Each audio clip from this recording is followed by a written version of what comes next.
To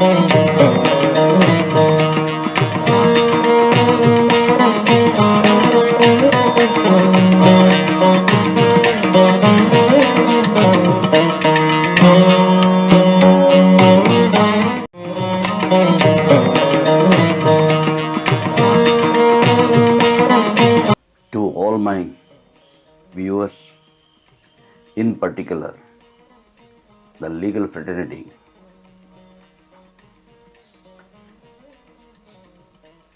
I wish a very happy and prosperous new year.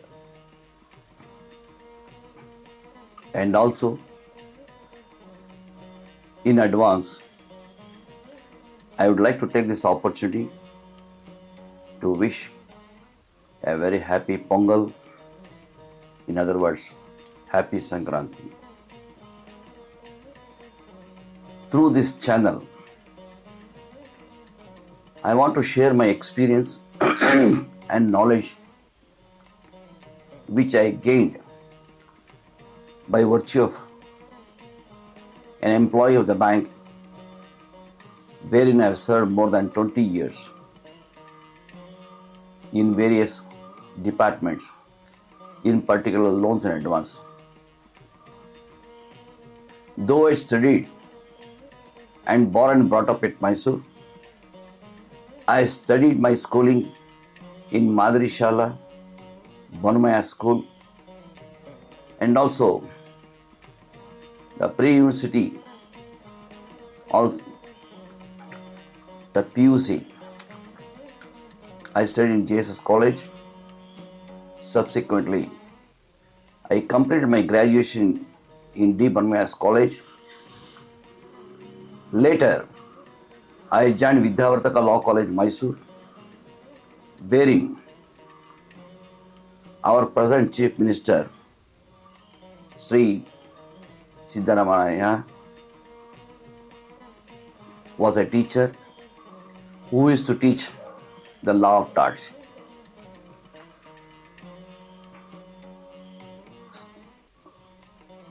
I worked in Automotive Axle Limited, Mysore, which is a collaboration of Bharat Forge and Rockline of USA, wherein they are manufacturing axles. In 1982, I joined the Vaishya Bank, which is a traditional bank, wherein I have served more than 20 years in various departments. In 2002, after taking VRS, I joined the legal fraternity and enrolled to the bar and practicing since 2002. Since my banking experience and exclusively practicing in debt recovery tribunal and also debt recovery appellate tribunal and also in high courts and Honorable Supreme Court of India, I want to share my experience with regard to banking and the challenges to be faced by the borrower in order to defend their cases and to retain their properties. I have fought more than 2,500 cases, in particular only for the borrowers who have suffered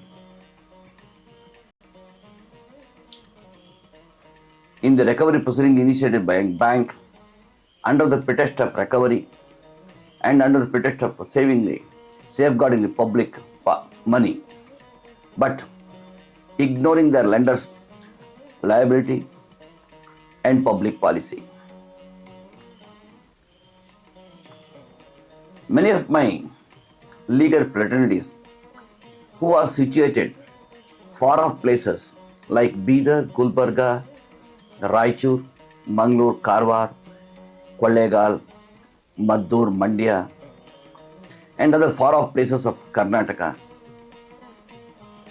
they are not aware about the debt recovery proceedings and the Sarfarsi Act, which is amended in 2002, and subsequently it got amended also. My humble submission to all the legal fraternity, and in particular to those who are aggrieved by the measures initiated under Sarfarsi Act and under RDB Act, which is two special enactments bearing any measures initiated by the banks and financial institutions is to be challenged before debt recovery tribunal, which is the alternative forum. Since in the rural areas where my brothers and sisters councils are practicing may not be aware about the provision of this act, through this media I am sharing my knowledge, not with any other intention of marketing or inviting or to entrust the cases.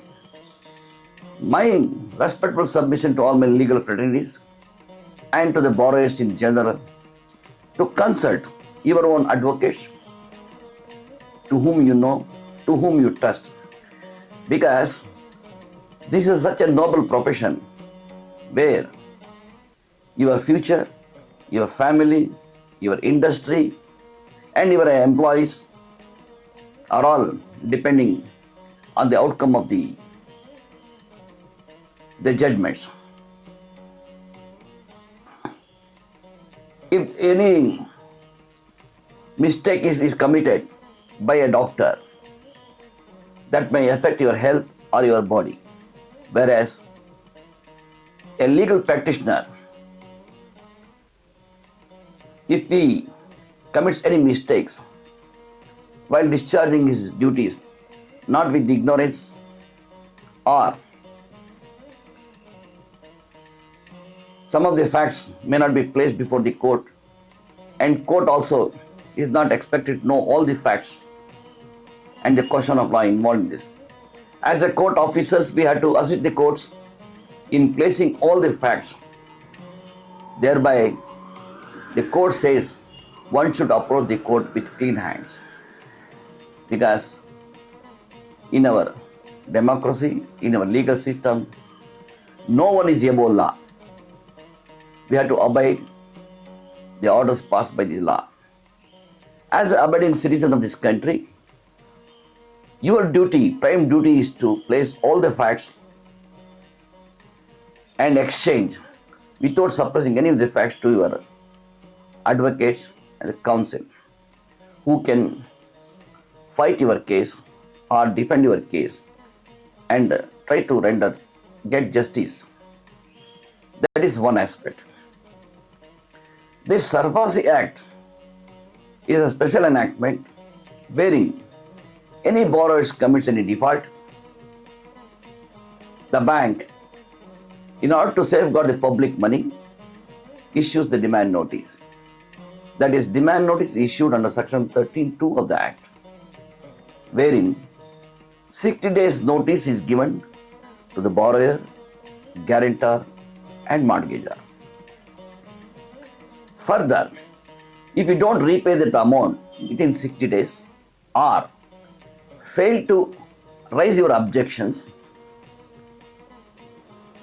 then the bank will proceed further by issuing possession notice under section 13(4) of the Act. In order to put a stopgap or in order to restrain the bank and financial institution from proceeding further, it is your prime duty to raise your objections, including the sanctioned terms, the agreed term.